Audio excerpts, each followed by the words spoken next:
Mo mawava i fia fia ke Sihova ai ngai whanua ko toa pe. Tahu ia Sihova i fia fia.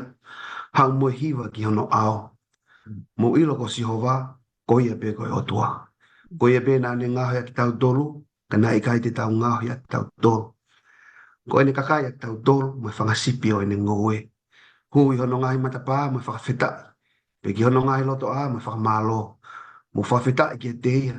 Pe whakamalo ki hono huawha. He o kuanga le rea Sihova. O ka ngata ni alofa. Pe o tolonga maua i pe ne moni me he tau tangata ki he tau tangata. Patolo watu. Patapi a fio an Manuela ko o tua e o tau lotolo tonga. Tapi ki haa talo eiki. Pe mo kina o tolo ko pani ko tau kau whaino ino whakalau maari. Tapi au eiki pe Muhammad Abule. Tapi ki tonga whare ko toa pe. O wha mamata mai he o pe. Ka ta mo ko whenga maari ko ni. Ke o ato hatari tari rei ke ki mo tolo ko toa. Fifia foke tali tali rea o whae koe no. Kia koe nai ting, pia mo koe pastia. Malo mo ai teu teu, pia mo e whilau lau taimi. O kou whamoni kia teki moua, he ao e ki koe fufunga koloa ki ao, e kei mau whenga maari, ki o kou whakahai pia mo moua. O wikai ke mo sola, ki he kau mamata, pia wikai ke mo whakafo ki ngā weni. Ka kou fuoloa mai e ne tau whio. He ako re soni o mahinu ki au, ne ongo ho mo tau kei, ka kui kai ke whai hawhalala ke tau kei, mo ia ngai ngā oe. Ko tau whalala ko toa, o ku tuku ia ki he eiki. Hange ko sāmina tau kamata aki, o ku angalere ia Sihova, pe ko angalere ia o ku whai ki ai, a e tau whalala. Whamore more ani mautola, whafotunga, e tā tau, pe toki tua mo wakai. Kai ki mua ke tau hoko atu, ko le ati ke whai koe ni, nai ting, whamore more. Kai tataki mai tau tōru i lotu. Okay. Now, tua mafu. Pamanta mai whahe bani a fiona. Tuki hoko mau whi aki kua tā poa ki kia ni ke. Mau whanongo mai he ngalo pe. So more iki mau tō ka tuki ke lang ia be a fiona. Ia mea te mau whai. Ia klas pe ko alo ka ko mau whamau. Amen. Amen. Malona, I think. Mala pita e nai ting. Ko e re soni hono walu whokenio. O atu pe ai veste fito, pe tau pe atu mo tala teu, pa mo toka hoko atu ai pe ai. O whamau ngai re soni o wikeni, ia māke wahangu fulu vesfani ma, pe ulau o pe he. Hena i kai ki hau ai poha o tangata ke tauhia ia. Ka ke tauhi. Pe ke fuaki ene mo ui koe huhui. O e toko lahi. Koe ule re soni koe teaching discipleship. Koe le soni o wikeni, koe ko ngā ua ia, pia mohono whakakato o re soni o kamata me toia māke wahe walu. Pia koe re soni o wiki ko tau situ a pia me iai. Pia ko hono whakakato o wikeni ke he toia māke wahe hongo furu. Ko e aulalahi o re soni ko e ni ko hatala noa whika wak pia moe halafononga o kalaisi. Pia moe ngahe kaweinga, nau, pia moe pore, ono mui e halafononga ko ia. Pia whamaunga re soni o wikeni ia māke wahe hongo furu. Kano kato vahe vesi uluaki ki he vesi ni mata. Pea whamatala e vaheni ki he nofo mari, ki he whanau, ki he koloa, ki he mawhai, pea moe whakoutua whakasino. Pea koe ngahi nau, koe ngahi mea be nia malawa, o tau whepa uhi mo ia, whaka aho. Kai tau te whito ke te tau tau pore, ki he mo ui whakaristiane. O Maria foki he wo honga o re soni o wike ko osi pe mo wike ni o ku iai ai talanoa mana ai eki eua he wo honga o re soni o wike ko osi pe mo wike ni Peka pau e whakatahai ai ongo mana whaka a kui ko ni ongo mana whika whaka a kui ko e ni pe mo ngahe kawenga lalahi o wike ni e pehe rewa e talanoa ko nofo mari ko konga peia nofo ko e ni pe o gai pihono ngahi pore ka e mana sisu e malava pe whanau ko konga ia nofo ko ni pe malava pe whanau hoko ko pore ka e mana sisu ko koloa ko konga pe nofo ko ni ko mafai ko konga pe nofo ko ni ko moile rei whakasino ko konga ka ko konga pe nofo ko ni pe tau fe fa uhi me ngahi mea ko ni whaka aho ka e whai mana iki i ngai mea koe ni. Kai kau tue whakaloa loa, Ka ko ngala hia o le soni hono vahe atu le soni ko nofo mari ko koloa ko whanau ko mawhai pa mo le rei whakaaki he eiki ai kui I ko ngā whakaosi o le soni. Ka hoko ake aho uluaki aho Sunday God's plan for marriage. Tano mai nge na tingi ki he whakamatala si su whelave I pe moe vete mari pe moe le soni o tawako pe mi ai. Sai malo pita o penye ai peu I mali. Peu mali e lahi pa loloto lahi. Pe au anga ke whauhinga te he kaua sia.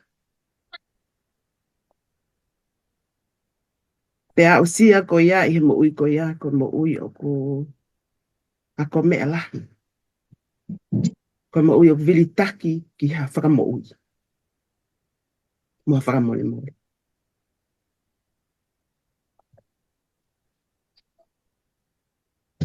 Ko e tala noa ko ni whelave I pa moe. Me te mali. Ko hale sonu ta wako mi ai. Ko hoka atu whakene ngā wa sisu, ki si utea pena, toko lahi ai pe mo kakai, I hanga mahe ni ke whanongo kene ngahi a konaki, hange I pe ni whawhai.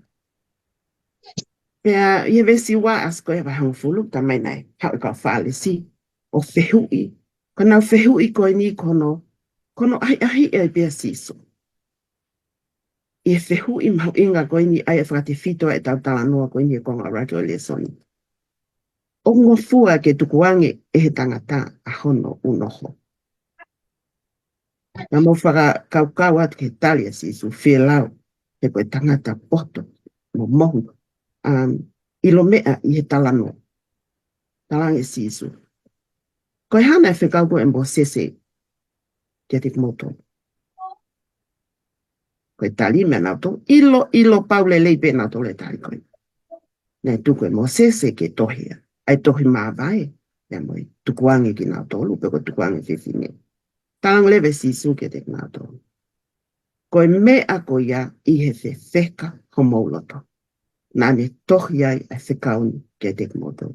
That is very, very true. A whewheka ko ia loto eta. Kau lewa si isu ke vesiono. Talu me he kamataanga he whakatupu. Na e ngauhi ak naua. Ehe o tua koe tangata mo whiwhine. Lawe gea se neswahe uraki ve se wafitu. Pa mahino mai foki a klais ki kamatanga. He koe palani hau ai o tua ki he mali ke lolo pe tolong I he mama koe no tawai. Vese uraki vese wafitu. Ko ia na e ngauhi ai tangata e o tua I hono tatau na ni ngauhia I he tatau e o tua na ni ngauhi atu naua koe tangata mo I whiwhine. Ngauhi atu naua I he tatau o tua koe tangata mo I whiwhine. Toi hoko ata sisu ke vesfitu. Pea koe mea koe ia e tukuange ai e tangata e ne tamai mo ne whae kai pikitai ki ono uno. Kai ke mahino ka apura au hinga ne tukuange ai. Tukuange pe tangata me mātua. O kui kai koe whiwhine ia nai alu. Ne tukuange e tamai e tangata e ne tamai mo ne whae kai pikitai ki ono uno. Hoko ate vestvalu. Koe kei lea pen mo folofolaina sisu. E hoko ake maua koe kakano pe taka. Flesh, one flesh. Ko ia o kui kai ai ke na ke iua ka koe kakano pe taka. Ko ia foki ko whakataha e o tua ke oua na whakamawai e a tangata. Ko whikau koe ni vesongo fulu, toh koe a maake wahango fulu. Na to eke nia he ka wakonga ke sisu he taim kona na wihe whalea. Ke talanga lewa sisu. Ko ia e tukuwangi hono. Ko ia e tukuwangi hono unoho. Pea whakamau moha taha. Koe tono whiwhine ke te ia. Pea ka pau e tukuwangi e whiwhine a hono unoho. O whakamau ia pea moha taha kehe. Koe tono tangatai. Mahino pe wholofola e sisu. Mahino au pito. Kana ia me aia nai hau man ka whale sihen. Ko kuonga whokoe, ko hia koe au e tono whiwhine, tono tangata, nai tolo maka ia. Ko wheitu koe na ia si sumon, pea mo ni ka wakonga, pea mo i kakai koe ni, koe vahe whanua ia o ku pule ia e he lota, Antipasi, ne kamata lewa ke ha mahino mai ai whetala no aki koe. E mea koe ia na i he lalo whakau koe na kau whalesi. Mantui koe tala no koe na tawa koe ki moa, na e tu usi hene ulu koe a son baptaiso, hene valo ki i ai tui, hene mali koe mo waifi hono toko wa, he loti asi. Aina e vete, mo rak malika malia pe mo he lota, Antipasi. Ka pau na e lea pe folfola sisu o pehe, o ki kai ke whakalao e vete koe ni. E malawa peke li pōti, e tala eni ke he lota. Te iai mo ngahi ola kovi e hoko ai, o hange ko ia, na e hoko ko ia ke sioni baptaiso. Whatonga e nge tau tala noa. Koe mali, ke tolonga ia ta ngata. Mei he kamata anga pe ia, na e hoko e mali ia, koe mea ia o tua, koe mea ni na whakatupu he o tua. I he kamata anga, pea refer pe na ne whakatupu hi ono i misi. He na e toko taha pea a tamai. Kana gai whi unga ia mo tau kia no toko taha ata. Ko ia na e toi hanga he o tua o to'o ai hui waka. Na mea a tama ne fo'o a te whiwhine koe ni. E tēnā piki tai koe ka kamata.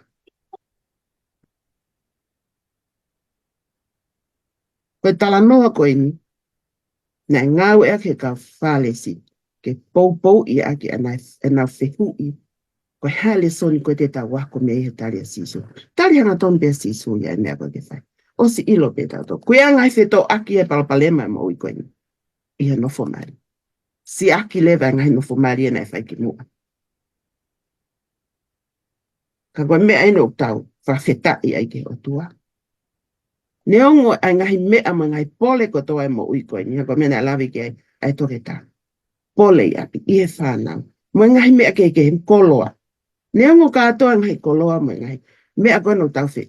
Te atu ngea eke tau mo ui i he mama koe ni. Mo ngahi laka ne hala ia.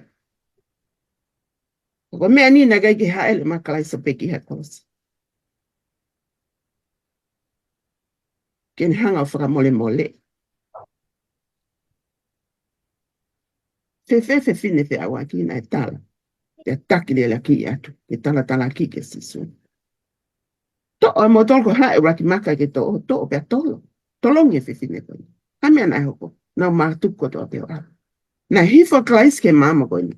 Kene hanga whakamo ue. Kumi ma whakamo ue na tolo mole. Ka neonga whanonga anga koe ni. Ko tau fe baki. Pa mo ngahi. Fili na e hala. Pa mo ngahi loto fe feka. Na e to tonu ke ma pelu pe whakamole mole. Kana tau vilitaki pehe te to tonu. Ka koe mea lewa puiku ki ai. Ko tau ilo e fe hala ki koe. Ka tau whakawheta i mua ke eki. Ma lomo si sue al off. Ma lomo e ofa. Ka e lau hia. E ngahi mo uine tolo makai. I e kuhili. Pea koe mo one mo. He kai ke toa hakalo whangai. Koe tala ofa o tua. Koe mea na whakotu he kamatanga. He kai ke toa hatahe ke ni hanga i o veki. Ai mea koe na whawhawe o tua. So it's a long-term plan. But apparently there are others. O kai ke lo loa e palani. O no. I ngai pole o mo ui koe ni. Ka ne ongo ia. Don't we deserve a second chance? Me ho tau eiki. E whakamo ui ai o tua. I think it's good. Ke tala loto, ke pehe. Ia, eiki, malo mua ho whakamo. Malo mua ho o whakahauwhi. Ai mo ui. Pea meo no tolo makai. Malo mua. Ho kei mea ngau e aki. Hataha. Mo ui. Tai whai to tonu he kua hidi. Pea koe pole ke ki tau tonu.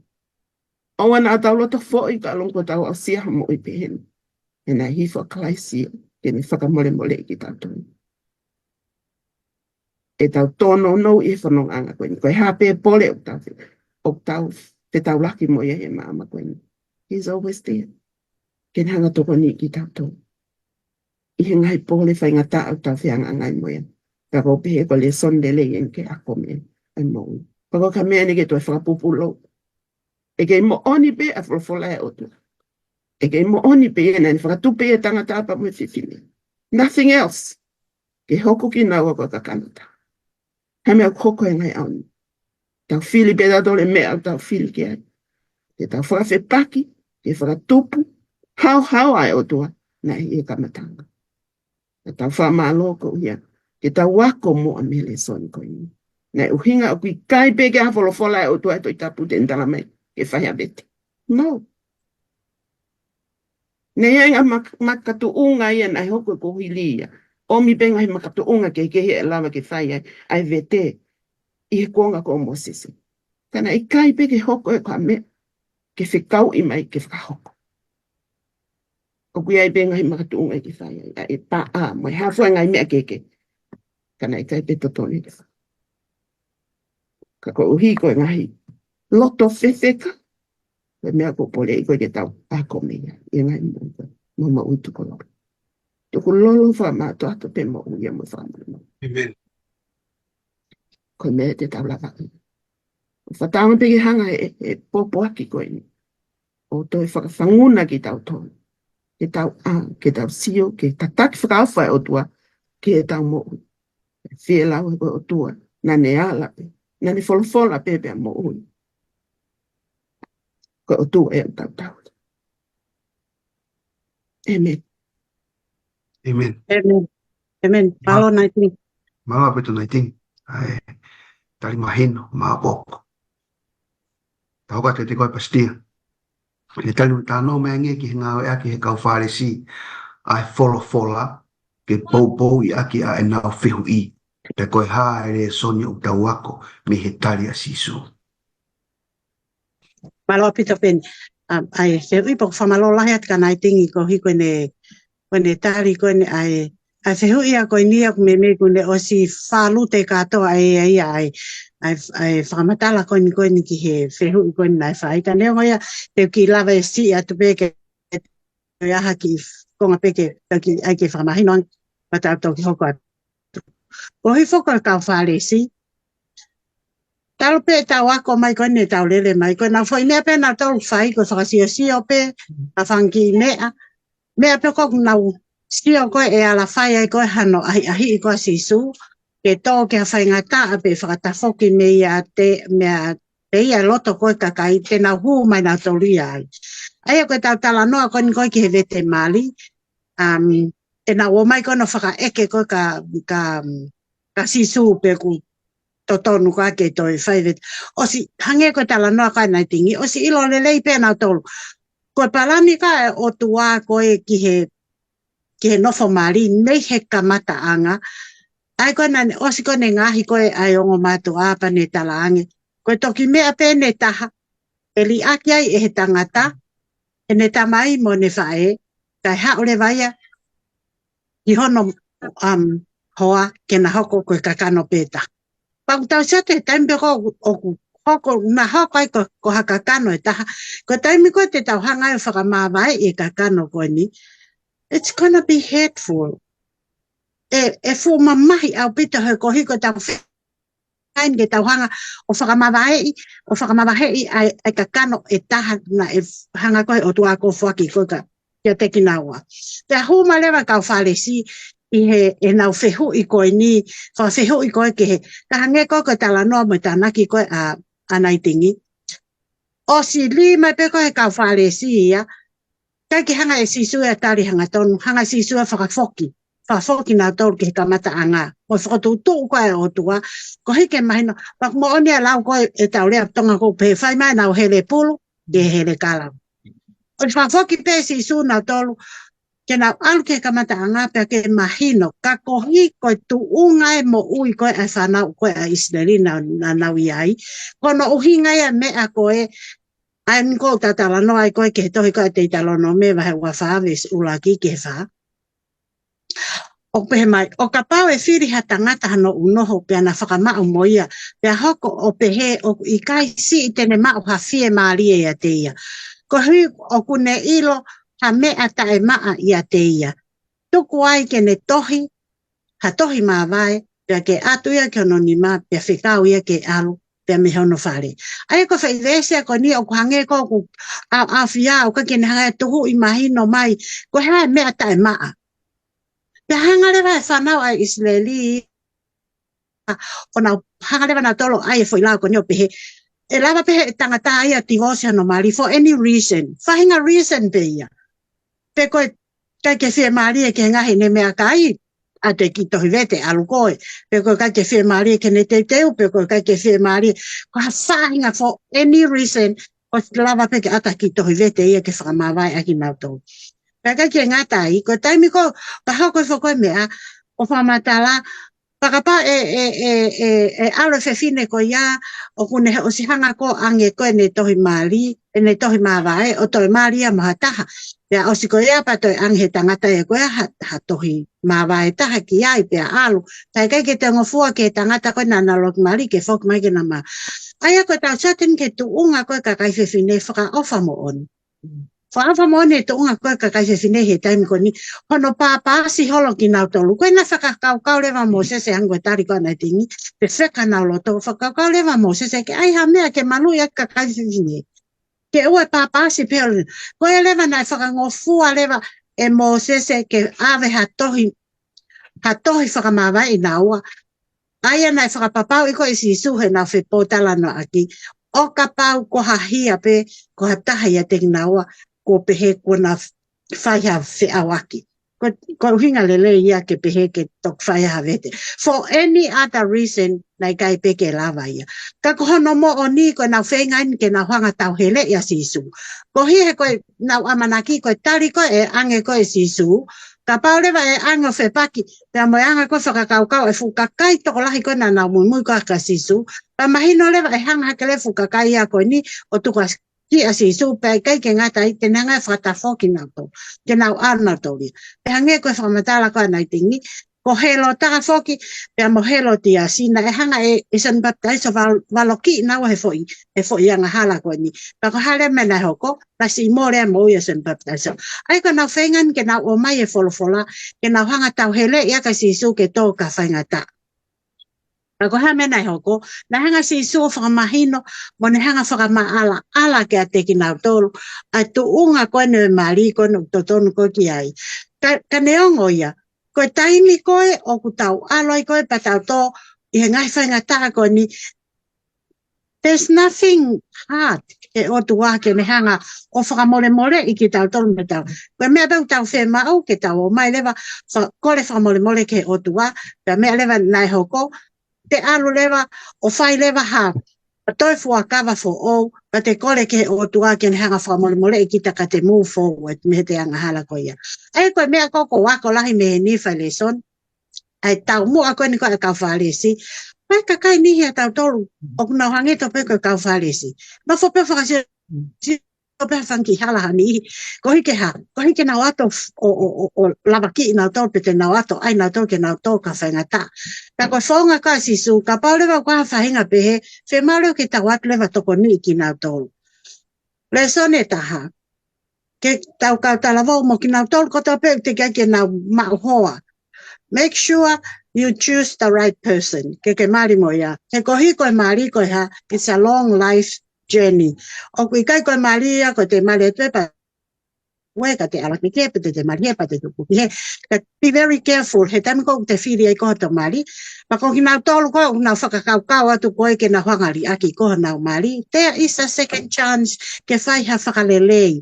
Ko hi ke hai ke lava ke monofo pe he tau mua me whawhau koe ai o tuau whai ko kei. Pea ka pau lewa oku. Tō kia e tau mo ui i whekau koe ni o tau talanoa koe ni. Kai kia ha mea whaingata. Ke otua, ke ne hanga whakalelei e tau mo ui pa ke tau move forward. Koe mea ko tau peu tau mai ka tau tolu. Koe ofa au tua ko hange ha tahi loloto, ha moana loloto. Ne whakamole pe ha, awe tau ngahi anga hala tanu ki ai. Pea ngalo ki ai kai ha, tau toi tuu ha ke tau tolu. Hanga he otua whakafo au e tau mo ui. Hange tofu peko ni hanga ngahi koe tangata i hono imi. Si teni toi ngahi fo au pe tau tolu. Pa fo au pe tau tolu, pa whakangofua lewa tau tolu. Ke hoko te tau whanonga. Mako ki tāna ki te ia pen malo. Malo pe pastea, malo pe to Floreni Nightingale, vai lei mau pop, poko tu ko osi e koe kakato le soni ki a hoko ia. Ta hoko atu ki a hon hoko, ko kalaisi pe mo e whanau. nai ting famol mo ke tala no mai ke fola ka lais fela ve pe mo whanau Sai malo pito pastia o e mala ala mo mahinu. I he tau konga ula ko e tau le soni, tau mo inga pito ia, i tau wako pa tau whanau mea. Ai e tau hoko atu eni, oku, mau inga whak pene ai hoko ua e koi whakau kako ini. Ai mātua na mo whanau. whanau Mau inga au pito. Koe whanau whoki he kuonga koe. I loma motua, ta tānoa inkia. Ke whanau koe. Ke kono ngahi koe whanau, ka pau e whanau i whataha koe ke whie mau, o pau lewa ke awe o tupu he hala. E ki whanau koe ni. Awe o tupu ai, pa wai pa kakau te nau, talitali ai te pa ko hai tene hawa ai. Pa wai whaingan i o ape nau tō tupu, kai ke kofui, ko whakau kau peke ke tāna te ke nau matea. Ko hea na kai ke whie mau i. Ia pulahi manga hi mea pe he e lia katoa koe o whanau i hono tupuli aki pe i pe awe ki wheitu o tupu ai na e peha nia o alato awe pu seki i. Koe tala noa na sisu ke la ve i pa mo whanau. Ai mahu inga ke sisu e whanau. Ko hi he koe kole koe ne matu ana e o atu ke ala sisu ke knau tōru ke neanga o tāpua ki i ki nau tōru. Ai whanau koe ni. Kakamea na whae ka wakonga. Ka mena na womi ki nau tolo a. Lolomi he ka wakonga. Ai ko lolomi koe nike ka iloa. Ko lolomi koe nike melemo. Tanai afio e si sui e tuunga koe nikoe na ia ka wakonga. Tala mai na e tupu tāmaki lahi au pito. A sisu. Na he keke sa ia ki ono ngahi pe e whanau. Pea tō ai e ne lea koe ni. Tuke hau ke te awe tamai ki. Pe e wana ata ofi at nau tō. E oe kakai pe he a puri anga oe otua. Vesta ni ma. Koe mo oni o kou talat ke te kumo tōru ka wakonga. Ko ia e ikai tene mau a puri anga otua o hange koe tamasi i koe ni. E ikai hu ia kia. O whakaofo whake le soni koe ni. Peni ka maa whaka pastia. Ai as koe a puri anga otua. He te tau lawe kia anai he tau le soni. He kai kene mau e pule anga e o tua. Ko hui ko sisu ko tangata, o whai he whanau. Pena e sai ia he whanau. Lahi a ene whai whakamu ui a he whanau. Ha upe ke ne wholofola ke o mai ki tamasi i ki e te ia. Pea hoko ia koe whakatata, o e ngau e whakatisai pale koe ne a ka wakonga. Ia tala mai ki tau tō. Oua te tau hangawa, taki hala e whanau i ki. Te koe hia whakatu tā maki au pito. Pe e lava peke tau pehe, oua na muhanga take halai at nau tolu o ki sisi e nau tui. Ai ko nau kei hau ko whanga pepe ki nau tolu. Ki he tui pa mo e toka te line koe na tau tolu. Te tau tā ki halai ki nau tolu. E tala mai o ngutu huangea. E tatau ia mo no tau ha, tau pungaki. Yo no tau pungaki e ai ki ape avewa. O lige loto moana. Koe tatea mamahi au pito eni. Koe tānoa koe ki whanau. Ko whangi whanau to loto mā. Ko whaofa ia mau pētai mo ko ala ki apsiasa si o ke whanau he nau. Lele takai holo e apsiasi mo ui whiawhia. E whiawhia koe ki whanau. Pa koe taimlahe ko te ase atu ai. Ko ma ase atu ai ki apsiasa o kaila mai e whangi tamai ki. Grandpa, weis nena ko mui a tau ini. Ko ngā ko whiawhia he ui mai whangi whanau ka te mau. Koe nā wongo kui ki mau ai apsiasa. Pa mo sio ke loto maa koe e whangi whanau. O koe ki mo ko puna pastia o ko sa ia mau pēa. Ya ko ui, o kuna whanga tō lau pau. Ka kia te au, o ko sa ia au ki ulunganga ki tahi. O ko whiawhia. O tā fisiki he. Ko ulunganga ia o whanau. Ka ua te tau lo lomi ki nau tō. O tā ofi ki nau tō. Ke ua te nau o me ki apsiasi. Koe hau no uhina. Koe wheitu ui te nau lata mai ki ai. Ke nau ilo he no whanau. Para pau tau fofonga i te ita ke whangi moko puna koe ni po whangi whanau koe ni. O whamamai ke tau aia lea sisu. Ke whainga kaipi. O tau tolu ngau matu o tu ai he lotu, matu o tu ai he whakau, matu o tu ai he mea ko tata. Ke tau whanau pa mo whanga moko puna ko ini, o ngau ia tek tau tolu. Ta koe tala noa ko ini nai ave ia ke kaua ko ngā ke nau whanau. Mahalo pena e uhinga le lei pe kaua ko ngā ia. Ko uhi ko nau pehe mole a taimo sisu, ke tukuange mua ia ke kakai lalai. Tana hanga sisu o fua mai ki whanau ko ini. Ke whahalai aki. Ai whahinga tala noa koe ni mo whahinga mahalo koe ni a kaua ko. O te nau mau hala, ai hao ai whanau. Kai whewheki tam siko na alu mane mea kai, nai whai mana ia sisu. Ke mo uia fi toko lau wafe koe ni. Koe mau inga ia ai whanau. Lako mo one, koe whanau koe hakau ia ahoni, koe kaha ia sia pongpong.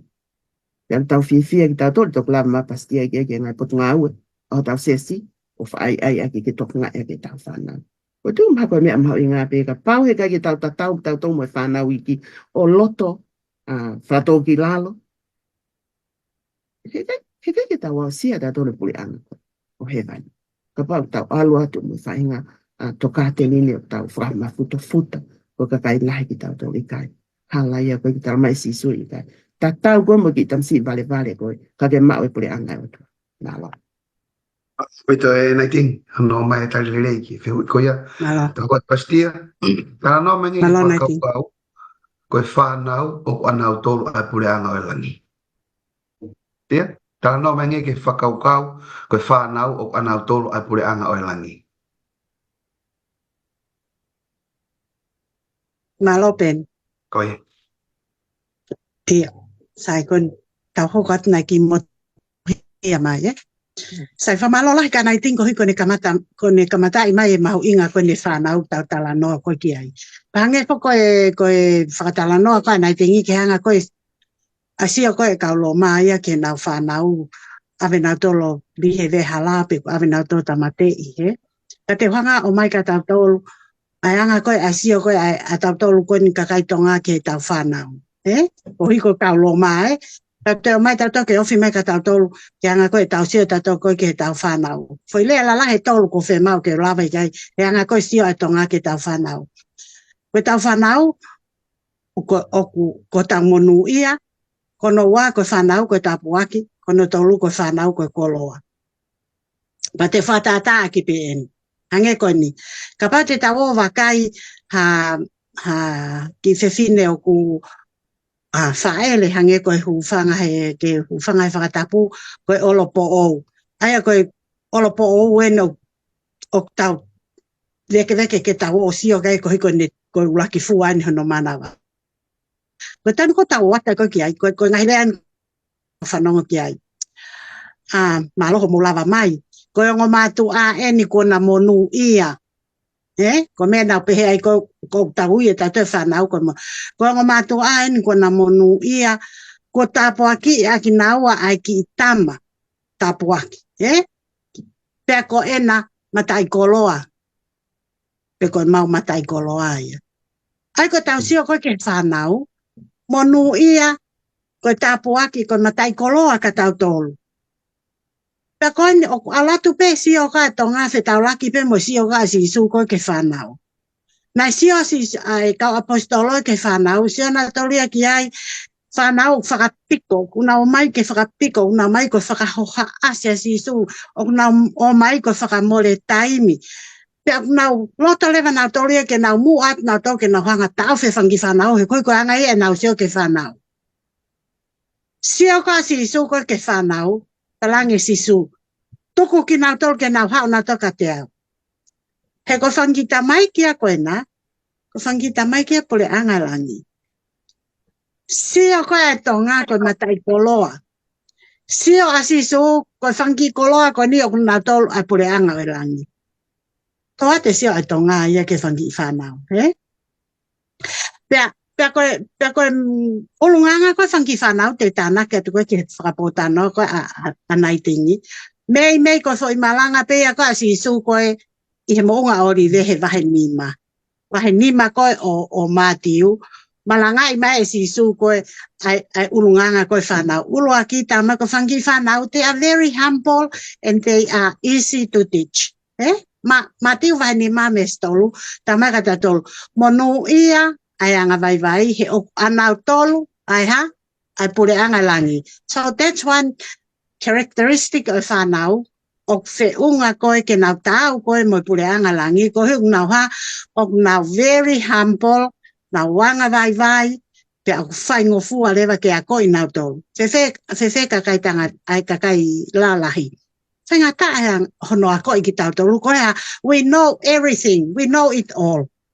Whanau, ia o kai ki nau ilo e nau tolu ha mea, koe mea ko whai ngofua e ko hono a koe ki a nau tolu.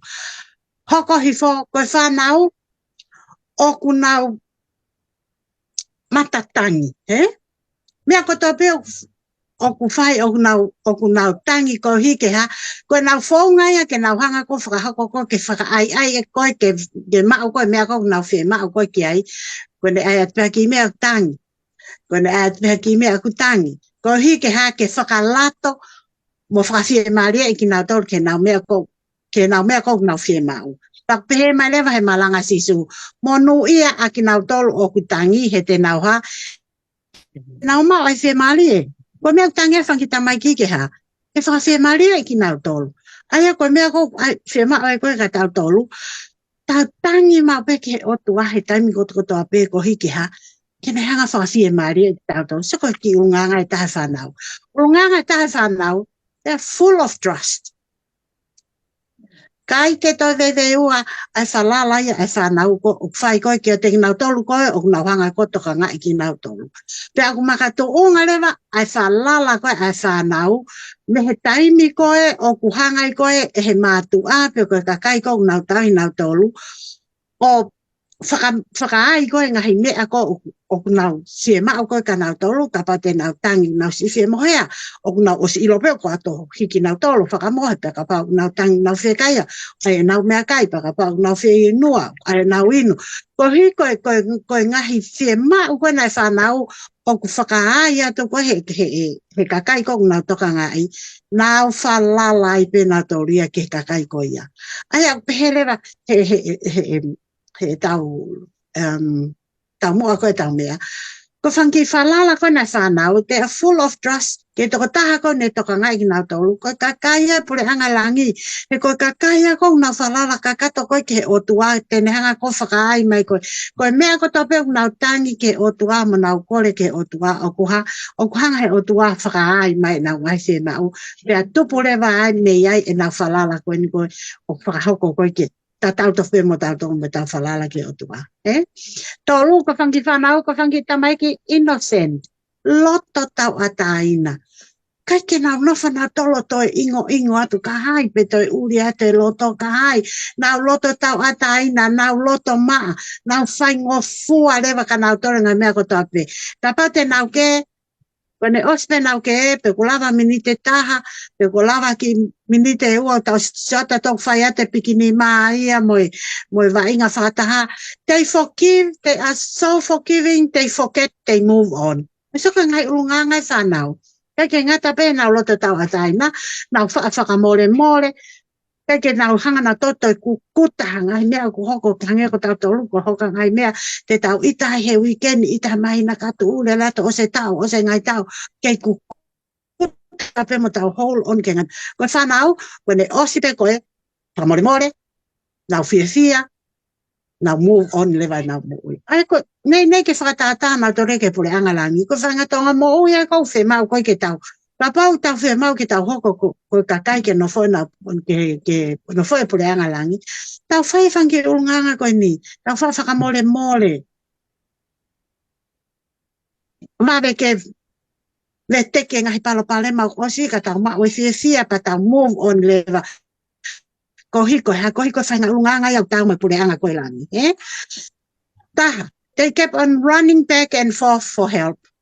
Ko whanau te nau lele mai. O tala mai. Ko whe mau ke winu. A te vai te nau lele vainga te nau lele mai o tala mai. Ko moko sia. Te te hanga lewa anga nau whangi wala mawhana ke nau tui, te nau lele, te nau tole. They kept on running back for help. Aia ko tau tolu koine kakai wala, hei ka pau tau fie, mau ke tau nofo ia pule anga langi. Let us keep running back to God for help. So ka ngai whangi ungangai whanau fie mau koe ke tau wako me ai. Nau fie kaia mau pe, for food, for milk, ke ha, ke nau tupu. Ai pokok malanga koe kasi su koe, monoyak nau tolu fie kaia, ke ha, ke maa neo ni he te nau whonu ai.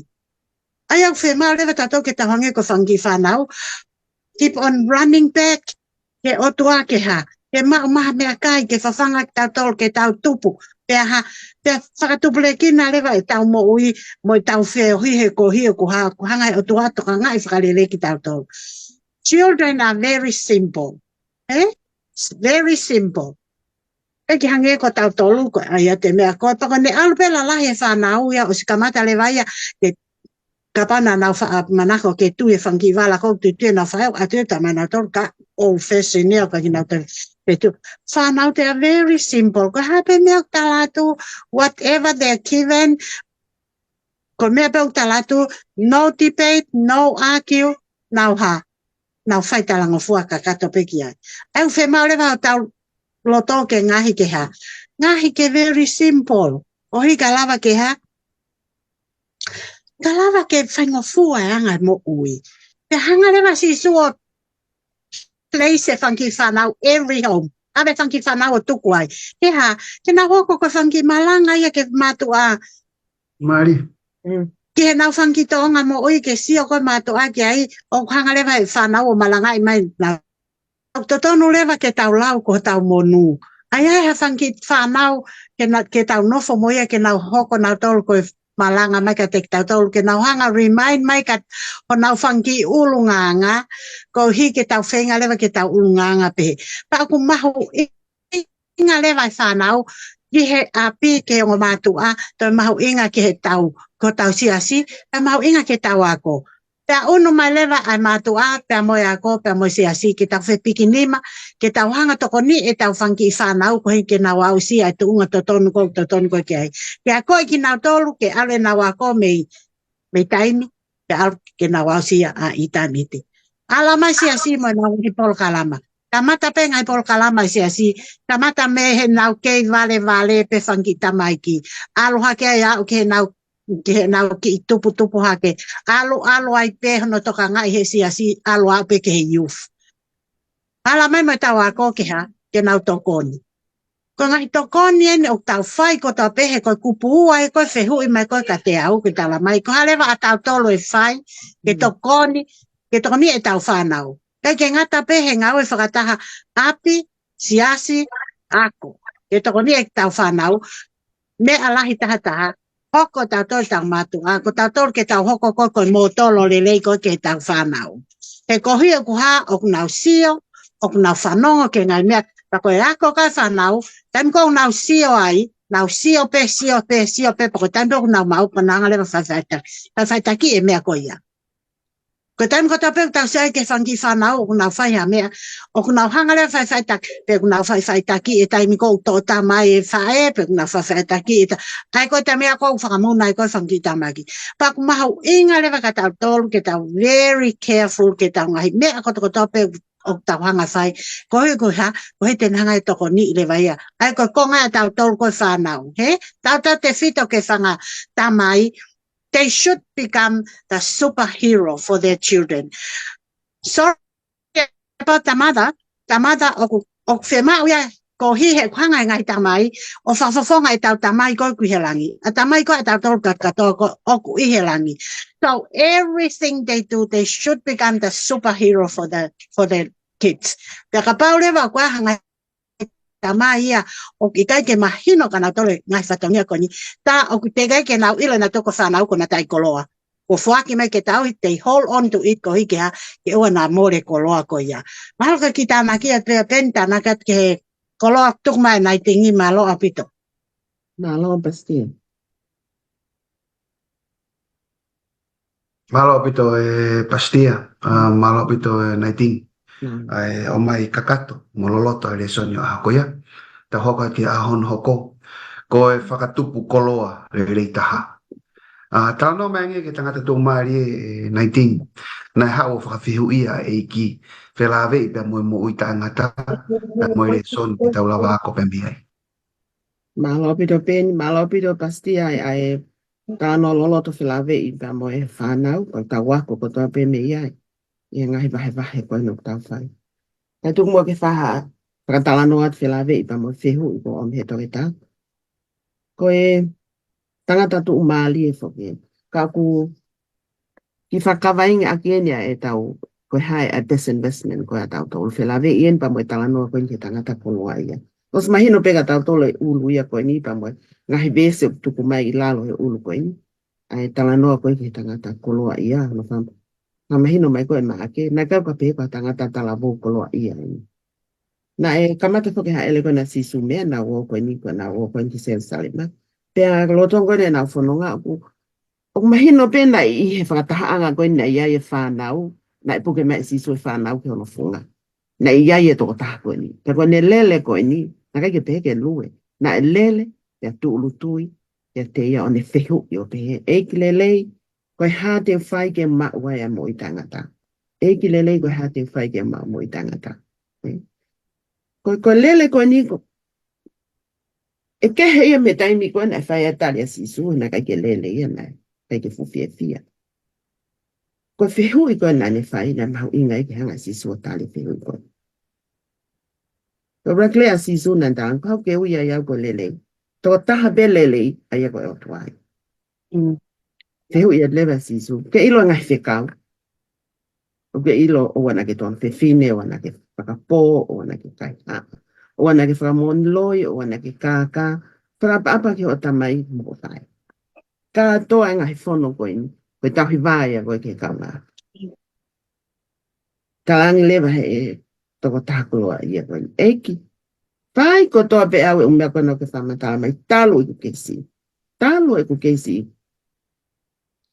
Hai mea he vesi. Wataha o asimai ai tala mai na sio a sisu moi ha moi ofa ki ta mai o i koni yani talang me e taha o ke kei halai alu whakatau a ia ko toa peu a au hua ki ai poaki ke masiva tolu ki ai te ke mau lewa ai koloa ko ia ni lai Whakatau aia ko toa peu ke mau, whoaki ke masiva, pa te ke mau lewa koloa i he lani. Whoki mai lewa hau, o fua ai akau mawhasia mo mui mai ia te au. Koe ngahi whekau koe ni koe whatongia ia o ia, o ni whia mau ai mo i tangata ke ne whai. E koe tohi pea maa ke he whai ko speli, o ne tala mai, ai sio ko asi isu koe ke he matāpule koloa ia koe ni. Ai au whaha mai e tangi. Ko tangi ko ni na e a he mo ua e toko taha ko ni whelawei. Mo tau ka kapa ko e o ene tau mua. Kai ke tau le tau tobe lai mo oni.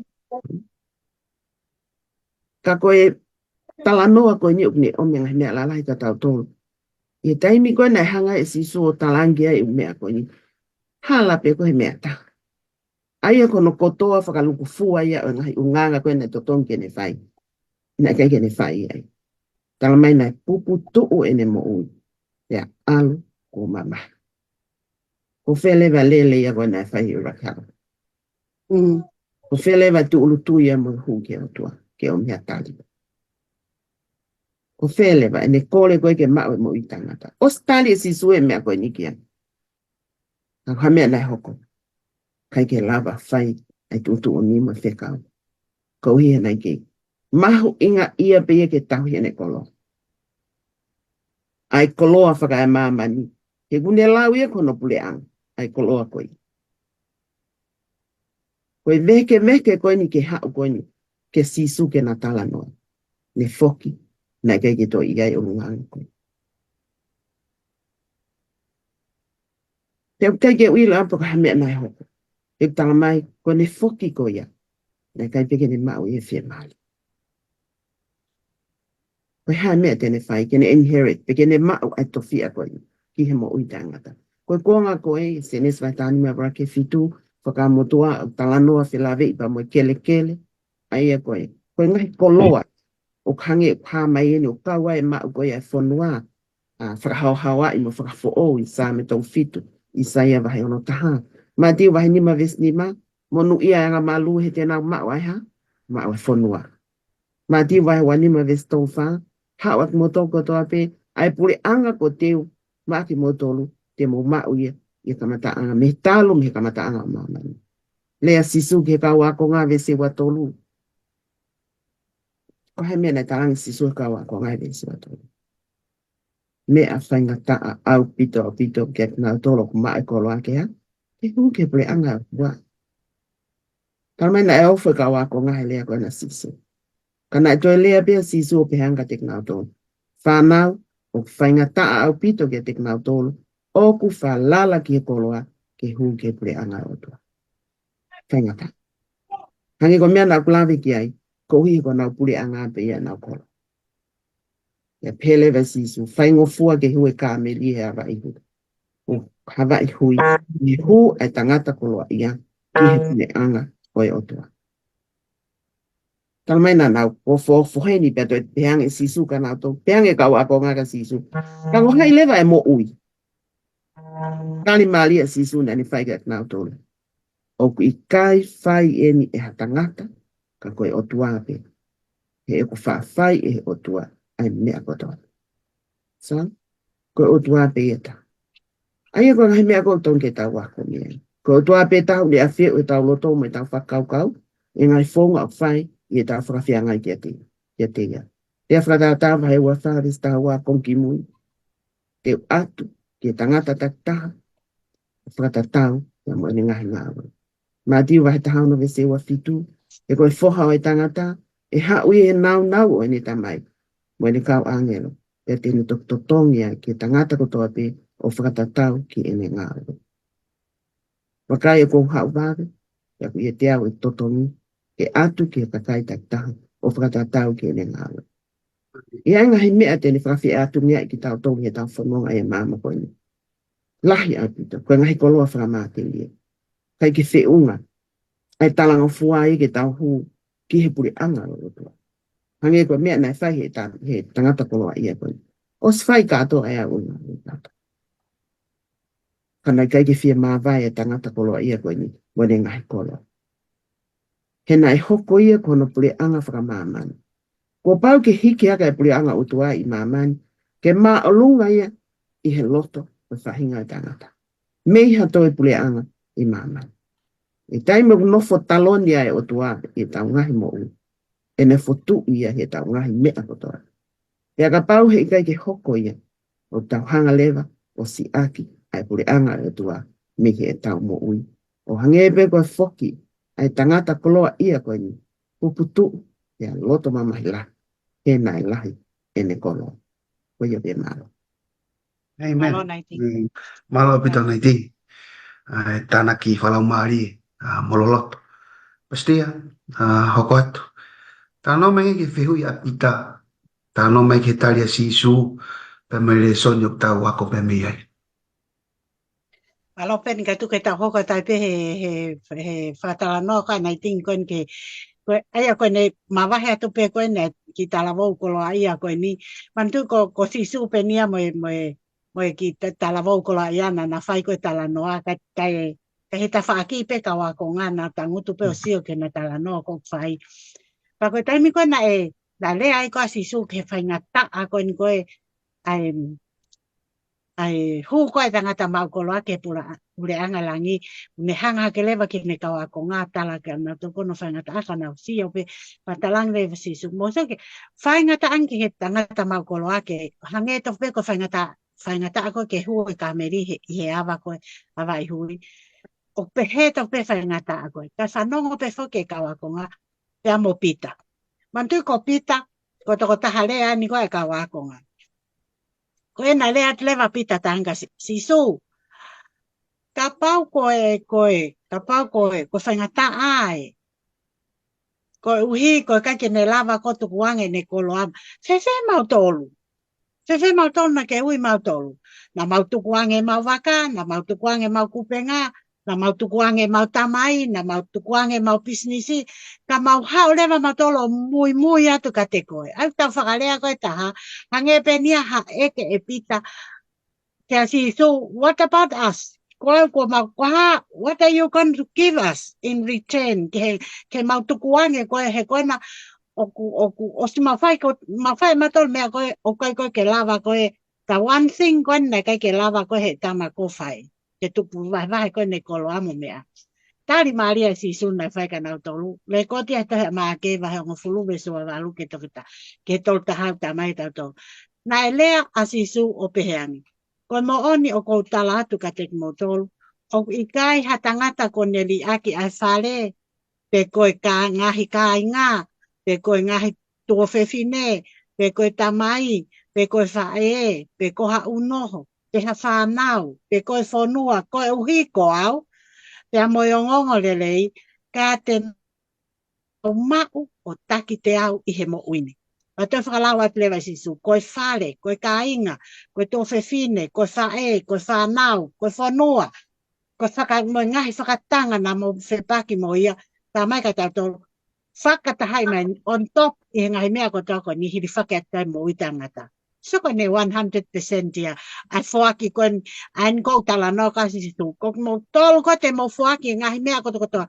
Tau vehepe, that's everything. Oku tau mau. A tau whare mo tau whanau mo tau kainga. Pea mo tau whonua ko ha. That's everything. Tala mai sisu. Kapate mo riaki. Everything for me, I'm gonna give it back to you.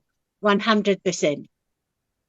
Ai au tau sio atu koe ki he ni, koe le soni lahi ko whe mao koe ke tau sio koe ki ai, ke toko ni tau tau, ke tau sio whakalaka te he ngahi whai ngata a, me koe cost, we need to look beyond the cost. Koe ngahi mea ko tau whe mao ke tau sio whakalaka ke, e kohi ko taim ko tau fol, o tau mui e kasi su, there's no lost in following Jesus. Kai ka tau mea tau he moli. Actually, we are gaining more. Above all, he ngahi tapuaki koe ni, te tau mui ka sisu, pe ha, te tau mau e mo i tangata. What else can we ask for? O wana tau sio ki he more, mea pango pe ne sio ki talavou, mau koloa ia koe ni, mea pango pe na sio ki ne koloa koe more. Ka kua koe mai ki tau tolu, i he taimi koe nei hoka tatala noa, a sisu mai ne kawa konga, ko taime o whakamore ke tau koloa, mo mea ko tau pe masisu o ku ikai ko more, it's a cane for us. Kai ke ngata pe i he tau mau ai ngai koloa ka whakamamani, above all we are having the kingdom of God. Ko kita na ki et pe pen malo. Ako mo fin e vai lei mo fa ma fan tawa o maen ki ko nga hono fa le sonyo weekend ko le peke iki ho ho kwat be no malupi pa malo te ula. Can you drink my cup? Ko ya ono ko ia. Ta no mai nge ki ta mahino ke kawa ko nga emission na kala si e nai tingi ka taki. Ko ma ki hong fuluen resto lua ke fanima.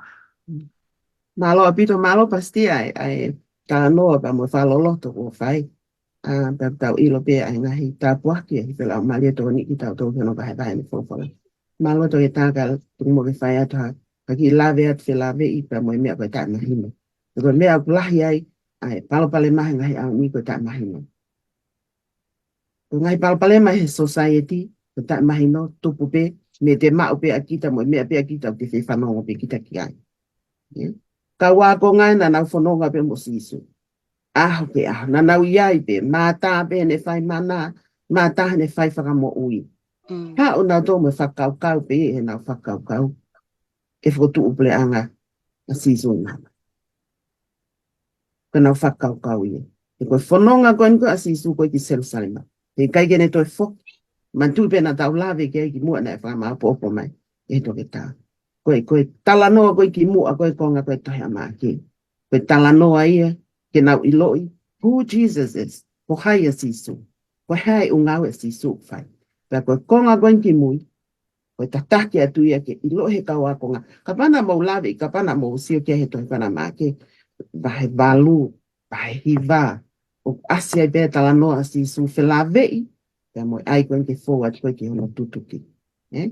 Pea mahino, kai peke mahino ke ka wako ngai e mea koia. O ki kai peke nau mahino au peke eke ko e pita. O ki kai peke tui e pita iki ai. Ke veritak pea pita i kai eiki he kai ke hoko mea e koia. Aki pe nau whakau kau. E no fotu i whaka no fotu i a si sui mamani. Pea koki nau tolu peki kakai koe ni. Te nau mauha nau ngalakangi. Hange koe na e kore koe o ngatau te hina. Ke si sui. Ke ma tuk mua ki maua ke maua to tak taha o ta whaki. Taha ke ta whaki ni mato matau. Pea taha ke ni mato he ma. Iho nau nau. O mo sio ke kore koe ni a ngatau te hina koe ni. Pe mo whato ngā iange ai fie lau he ko si su koe awe o tua. Pagune toka a fio e mea kotoa pe u toka he loto e tangata. Koe ki mui ke tau hanga tau tolo whakahoko atu. Pe mai, mahaka pao no ko a uia ma te koe whangi ka vale hu whanga whakatapo. A whangi tamai ki kei leka koe ni o koe ke maa usia e nau whakaukau. Koe whanonga pe mo sisu koe mahino he kai toi whoki ma sisu. Koe alu ena sisu ke hoko no tutupi. Ka nau kei whai peki nau tolo he tai mai. Ha upeo kore, hamea nai hoki ai whanonga ka wa konga koe ni ke. Kala mana kai ke nau fia na nau loto mamahi. Na whakamahino ka ki tau tō. Fie lahu to o tua poto. Nani omi hono aloke. Wia palani e whakahokoa. I hono aloko sisu paraisi. Pea ki kai ke loto sisu ke tau kamno ai palani koe pangha o tua ama. E tau tō. Ko tau tōlu. Kai ke tau lava e tau tōle ngai whainga taa koe ni e fōa kalaisa. Te maula. Ai nani whai koe whiuni. Te maulava inyo i puko ia koe. Te maulava. Te maulava matatari e whainga taa. Ka pau kai ke mou matatari ki whainga taa si i koe ni. Ia tau aki whakakikiha whakataha anga. Pea mou whe motu i ai. Te mou matatari ngai whainga taa kehe ko whai. E tau mai ke ho mou sino. Ono tolo makai. Te tā wipi. Anuhia. Te tukuhifo. E koe mate anga he kolosi koe mate anga whamamahi. Koe kolosi, koe talanoa, o ki kaka talanoa lele. Koe talanoa, whakaongongo kovi, moe talanoa, tau te fito ke alo e otua. Koe ne pekia. Na ke hane hia. Kana e alu ia, whataipe e koe toko taha. Whaihia lahia e pore angalema. Ka kei tae mahino pe ka wako ngai. Kai peke mahino e kanata. E whe fo loa ho mo tae mahino. E whaalea pia si suke e na whanonga mai koe ni e tohi. Ama ake. Ana whola mo tae mahino. O na toke mo unga. Whoki mai na tolu whai whakakiki hi ia i langa.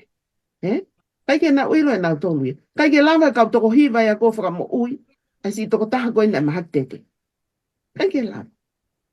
Si hau e tangata koe ni ta mai na kai ke langa e ka wako ngata ke whaka mo ui an. E whe no wholoa ta e tui mo tae mahino koe na ka wako. Tala mai ka te tau tolu i tala noa koe ni. E mahino ia ka tau tolu. Ke mahino ka te tau tolu ko haele maa klais ke mama koe ni. Naka ki hau i ke whanau fotu i ka wakonga. Na e hau ia mo palani ai o tua ke ni whakahoko. Pe kai ke hataha masani ia i mamani. Pe ko hatu i loa i mamani. E hoko.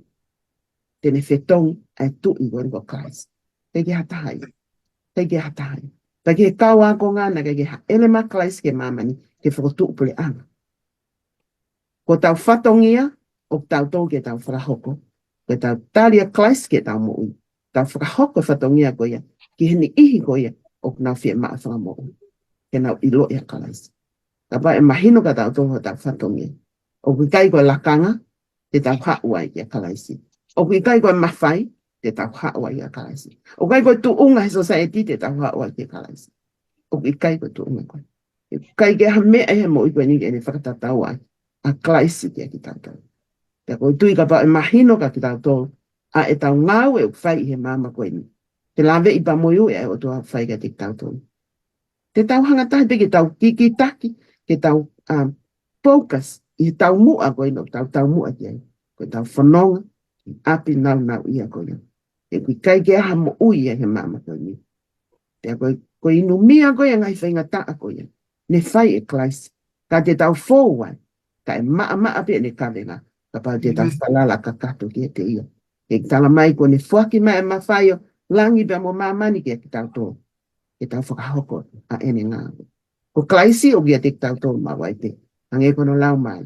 E whakahoko a ke tau ngā. Kaya pau te tau mao e mahino ko ia.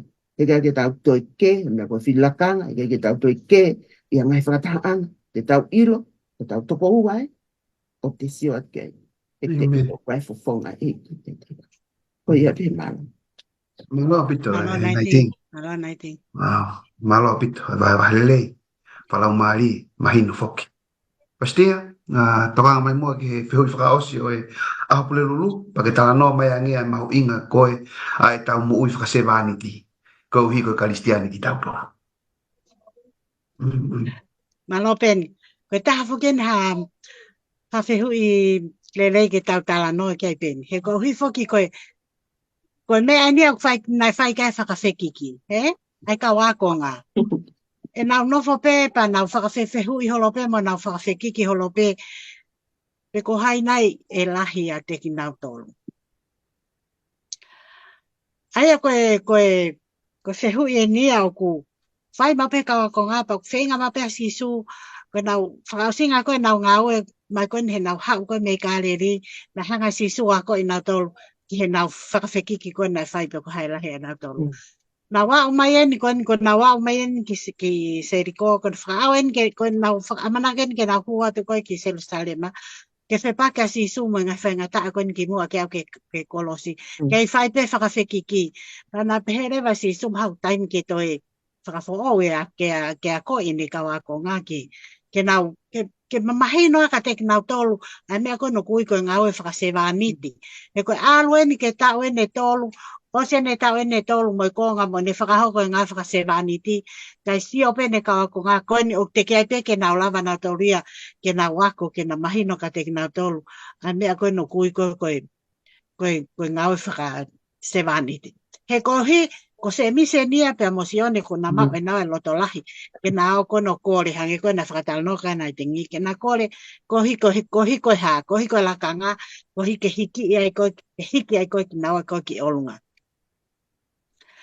Ka koe mea kou tala noa kasi suna ne ekan ka te nawa, te molawa o inu a ipu koe ne o kou hanga inu, pa te molawa papitaiso I he papitaiso koe ni koe na aku fowai, ai aku hinga I pu koe ngai whainga taa, ange pe koe na he aki mai koe sisu, he taimi koe na loto ai koe he ngoe ke te semani, ka ne pe he eki ka pau kofina ngalo ke whakalaka I puni ma te au, o ana fai ko loto ka fai pe ho fina ngalo ai ko hinga si su ko ipo ko ni ko ngai fai ngata ai ko manaki ya ko ke fo atu ai ko ne mo ui pe ko papitai so ko na ave o faka mere ko I ko ni I he vai so tani pe te na lava te mo lava se misi pe amo sione te mo lava ke mo hanga o inu e ipo o ko inu pe amo papitai so talange se mismo se ne io e ki te malava.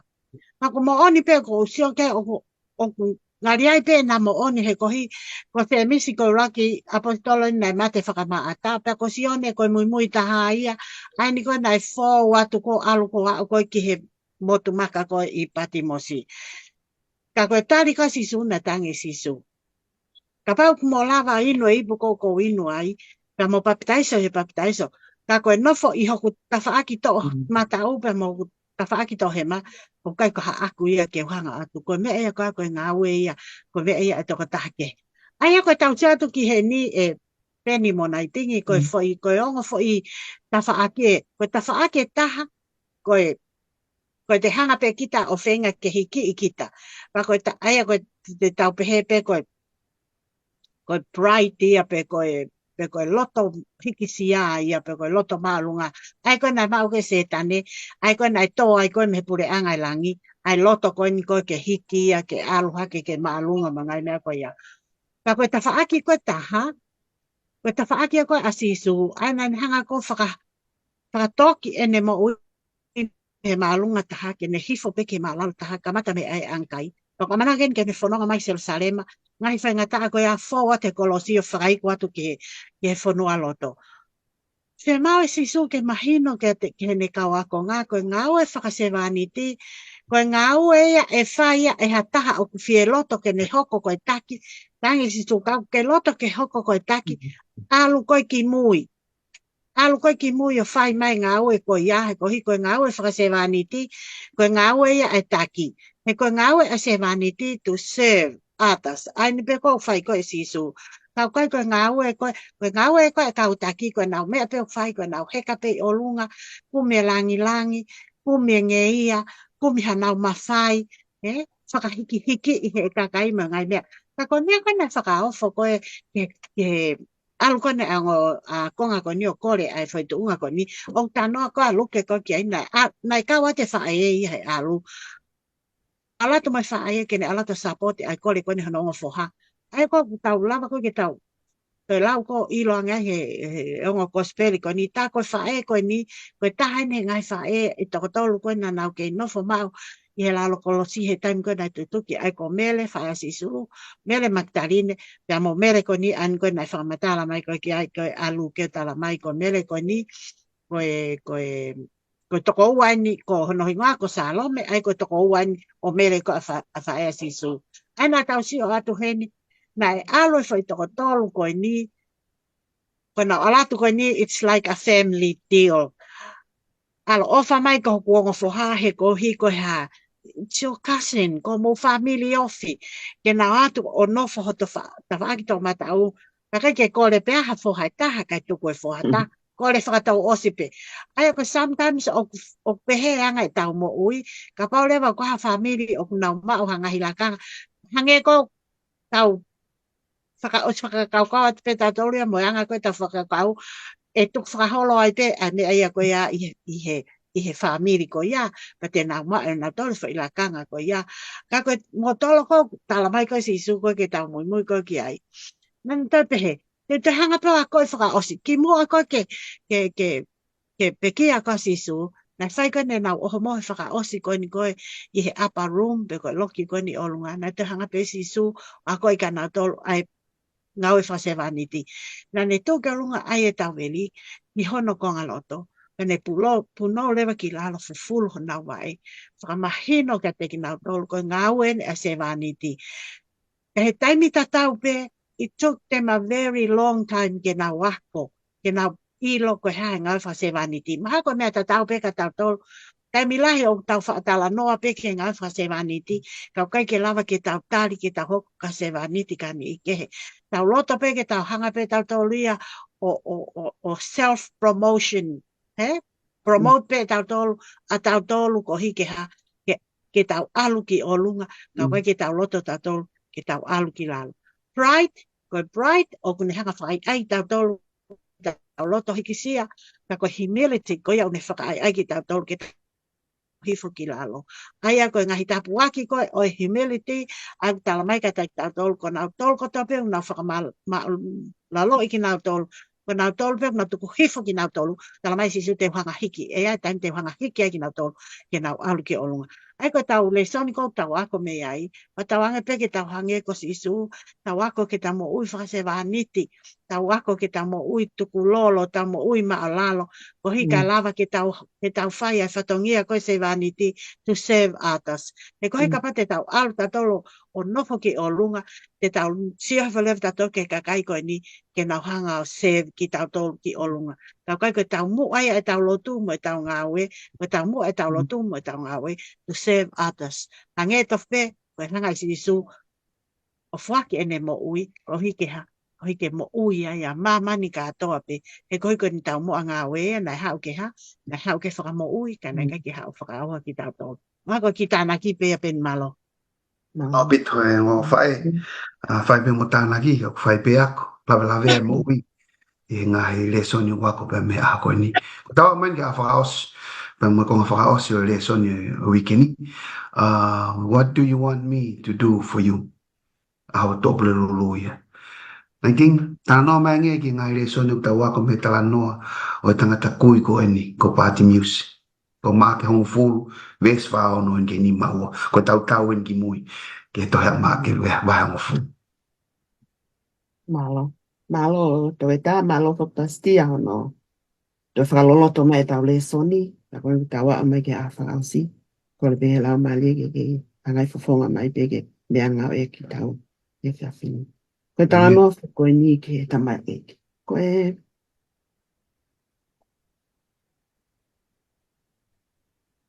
Koe tala noa whakaofa tala noa.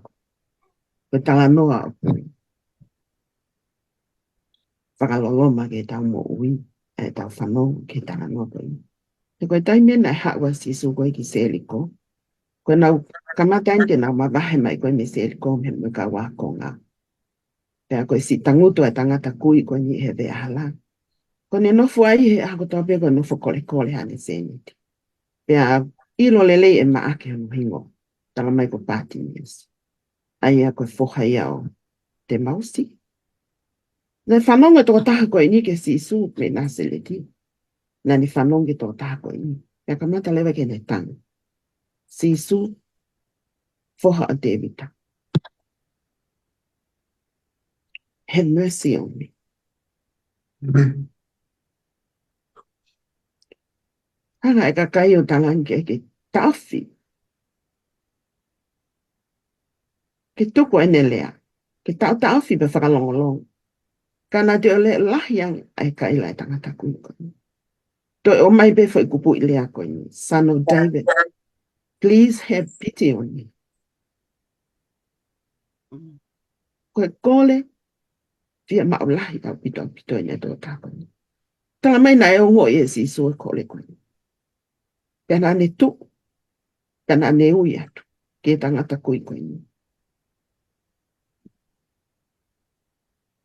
Koe haho loto ke whai ke te. Ai ego tau si atu ki he ofa koe ne atu. Uege ne mui ke ne whanonga ke alo tutu ke kolesi. O ke whai pe, ai ne whai whakamo. Amen. Koe toki alo, pele ia o tu ane hifoma. O ke iai pe hono taini ke tau tō, ke tau whanonga e mamu koe ni. Tata ofi, longo mo longo haa. Ka kohi koe ne fia mo o. Na ne loto ke whakahaa pe ka sisu. Kohi e nai whanonga tala noa ia i ngoa koe ni. E lava he toko taha koe ni. The blind man said to him, Master, let me receive my sight. Keu abe mua. Sisu keu abe mua. Kai hai folai sisu ne whai ke tangata. Alu i o hala o whakamo ui koe i o tuipe. How simple is that? Ki tau lava na he o vili taki. Hange koe tangata kui koe ni neongo. A ngahi pole ke he tau whetau laki mo e mo i koe ni. Ki tau lava na. Ki tau vili taki e tau mo i. Ke whakaha e tau tui. Ke eiko sisu klaisi ko tau whakamo ui. Ko tau whakamo ui e nai hifo mai ke mama koe ni. Koe kui koe na tau tala noa kei mua. E tuk tala noa maa pastia e ki ai. Ka tau sio lewe ke ngai whonga whai whakamo ui e otu. Fie lau he koe alo te vita. Koe hakoin pe me tu i koe ako te vita. Nai alo i koe. Ko tau whakamo ui. Na koe whaka loto lahi o tala noa koe e fia fina. Ke ua mua na tau whakalongolongo e tau kole ke otua. Ka waha tau ngahi whainga ta ia tak taha e tau mo ui. Whakalau maali e. Whakai ata mai, whakasino, whakalau maali e, whakasociety, pe whakasocial, o whia mau ke tau tangi ke otua. Pe whia mau ke tau mau ai tui koe ia, na ihe tangata kui koe ni. Ke u a pe mua. Na ku aho tau fofonga i ngai, mea whakamate lia mo i koe ni. Kau tau kui whalama. O whia mau i ke tau ha, ia klaisi. E koe ke hatai mia e whi mo i kina klaisi. Ia ku hange koe, hiwa kou tau whanong ki ai. Koe laini telefonia ki e vani, it's 24 hours. O kai beke hatai mia e lomo e, pe matia e laini koe. Ko koe bea moau, o tata e whia kalanga, i e lo me kina ki tau tolu e ngai, mea ke he keho e mo i koe. Pea ta hanga ki a ngai mea ke whaka mo i ki tau mea. Ta haa umua ki a kalaisi, mo e tatui, e whakamo ui whakalau maali ki tautou. Mo teu i ki tautou ki a aho, tēne whoki mai. E koe tala noa ia whungani, ai whai whakamo ui a sisu. Ke tala atu ki mamani. There's no one else that can heal you. Kako Christ. Amen. Amen. Amen. Malo pito naiting tanak lele ya ako ya pastia kahana nga leso nung talawa ako pemita no pati music pa fehona kia ba mo tangata ku na fa mo si su he valu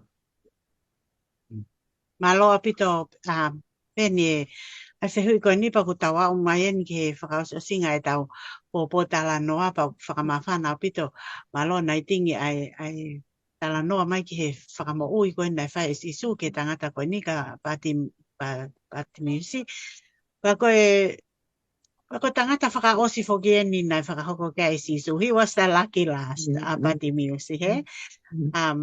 He just made it to the borderline, he? Ke si whakamo ui, o si whakahawhi. Pan tānei nei pe ke whakaosi ki ai pai whakamo ui ai eiki ko hi ko whahinga tisaya mo whahinga loto ko ni nane no nane kore ake ko ni ke otua.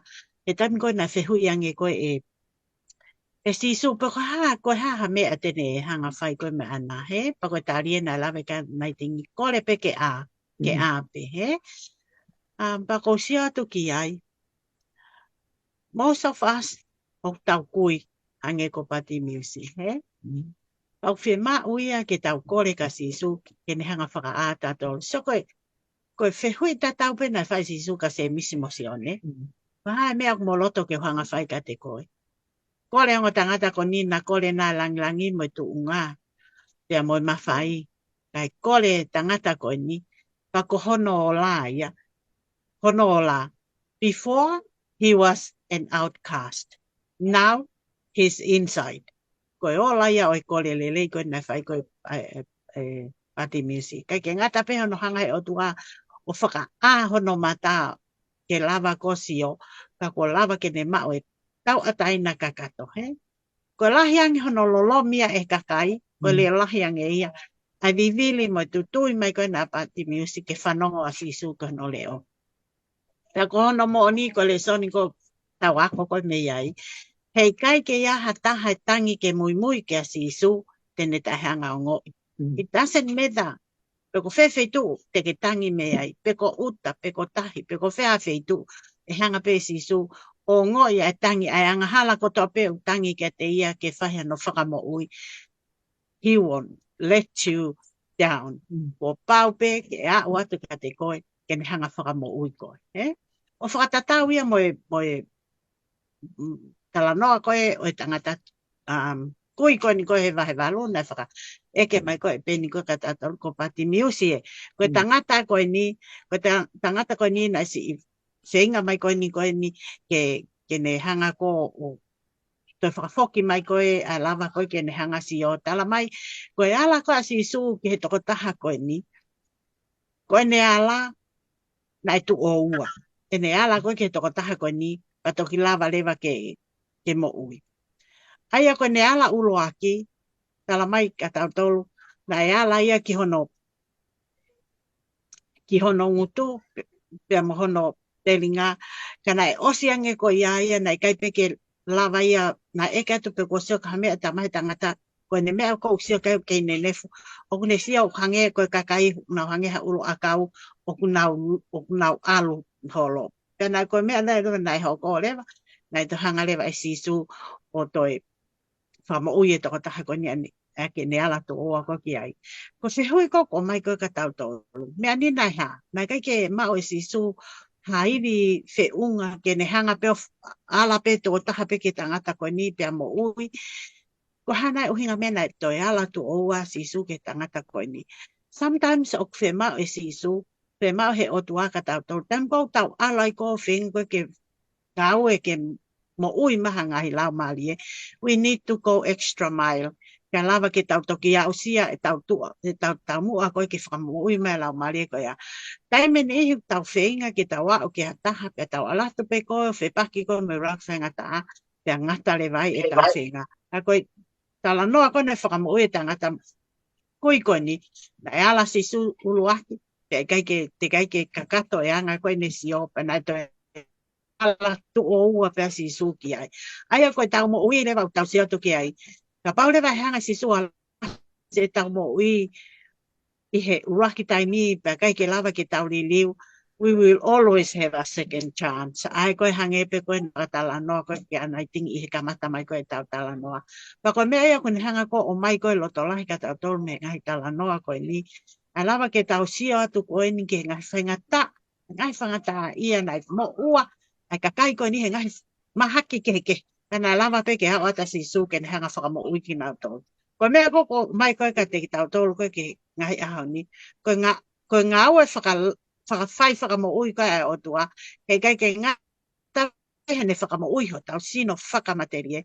Ka tēne toi hanga whako alasi o tau lau maari ai koe mea mahu inga taha ia. Ni hanga alasi o tau lau maari ke ne hanga whakamo ui ke tau tolu. Mea peo whe mau ke tau tolu. Ke tau hao ka sisu. Tau o mai malohi ki ai. Ui ki ai. Kore ki ai. Te aha. A tēne lava leo kene whanonga ka te tau tolu. A te tau kore koe hā lewa me te tau kore. Koe mea pēhanga si su koto koni ki tau tolu.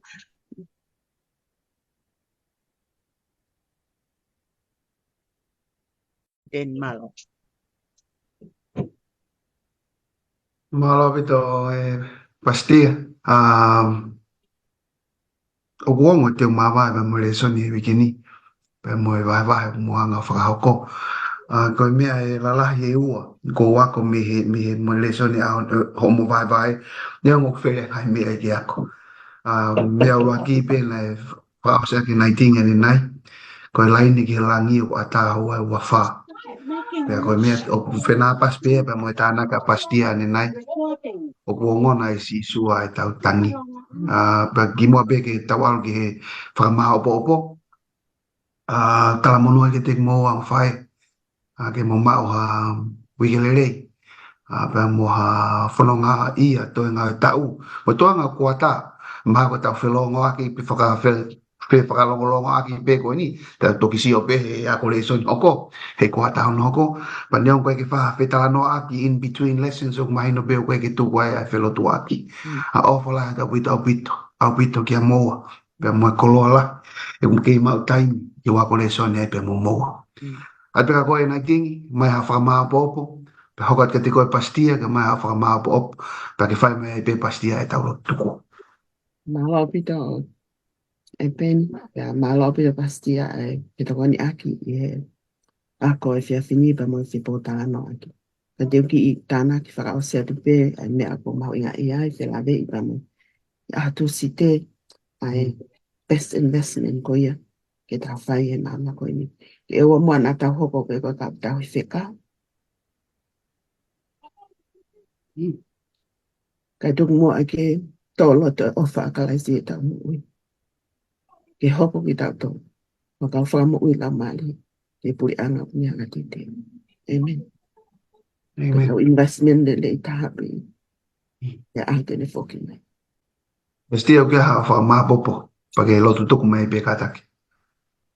Malo apito peni whamalo lahi atu ko hiku whanga mari ko ni tau kau whataha a koe tau le soni.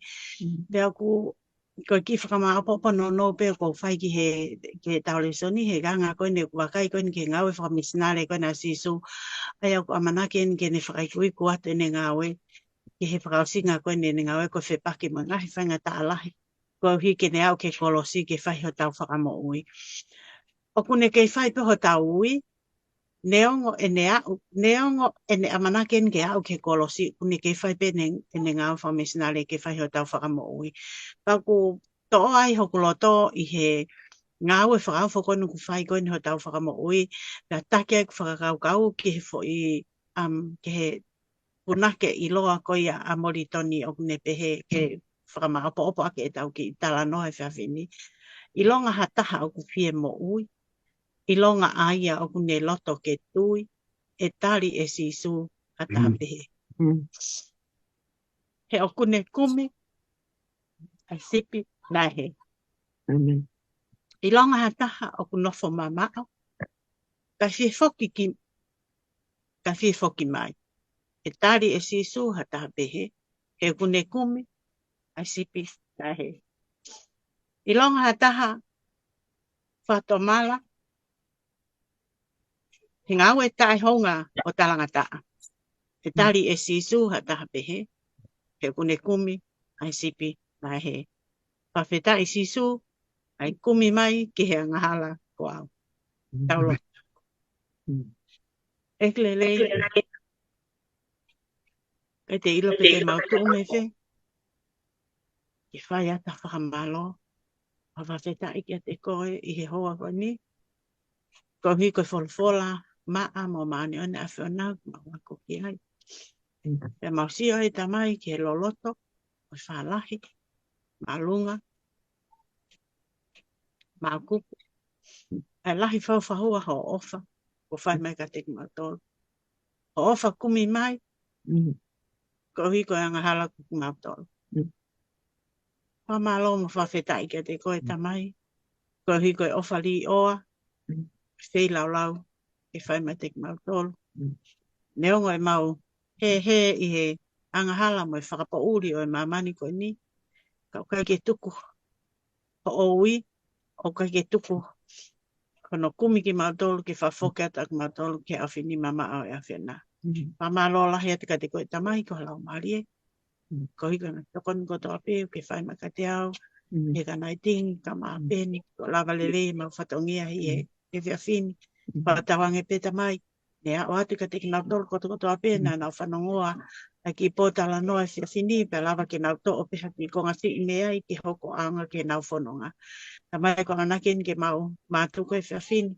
Pa mole mole ka ki tāpaki a ki nau to'o kotoa pēna mau ka whata. He ka peni, ko hiko whatongia o ka manake hoko atu kia ene ngāwe, ka mawho kia mua naitingi. Ke mau ke hoko peta mai ko mea ngāwe a ki mau tola a whenā, ni ngoi mau tai tau. Pa mole mole a ngai ki mau tola ma ngai tono no kotoa pēka ki tari alot, ma whakamalo, ma whaiti ka te koe ho ani. E wafa peho alo si sukalaisi ka ko mau whamo ui. Amen. Amen.